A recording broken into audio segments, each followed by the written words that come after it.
I'm going to do a poem about the contrast between thinking about the person you love constantly and being surrounded by billboards, and then trying to distract you from that.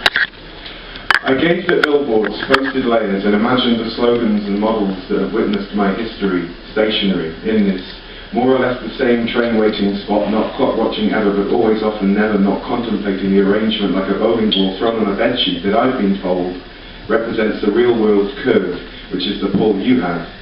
From all angles I descend, not west or north or south or east, but 360 degrees of direction and in every once-word separation in between. A protractor blacked out in a board mask class only hints at half of the ways I approach without instruction the mask most before found lacking that adds up to a reverse gap. The separate aspects that are tasked with being your ongoing canvas.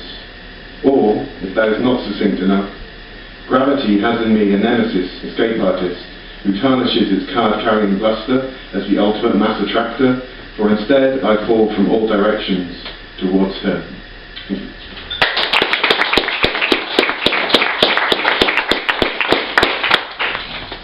This is about being drunk at midnight and having those epiphany moments when you're talking about something with a friend and you realise you've had the same thought about 15 years ago and something just comes to life.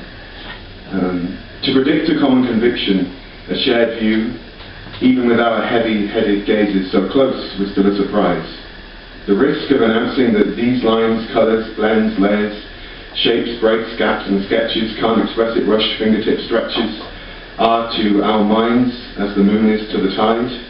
They pull and raise, they lull us out of dull days, they make the soaring, splitting moment when a cliff is hit by a wave, and from old rocks fresh pebbles are made.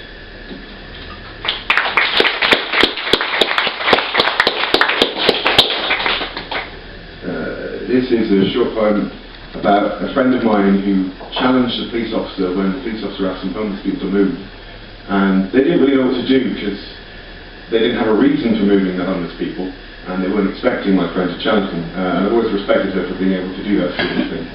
And it stood in contrast to when we were challenged by a security guard walking around one night, and we felt perfectly comfortable in resisting. We were asked, after a violet sunset, where we were heading.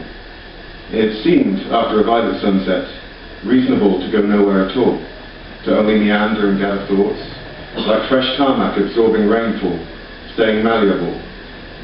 They were asked simply to move on. You challenged an unexpected observer. It seemed, after a violent life, reasonable for them to go nowhere at all.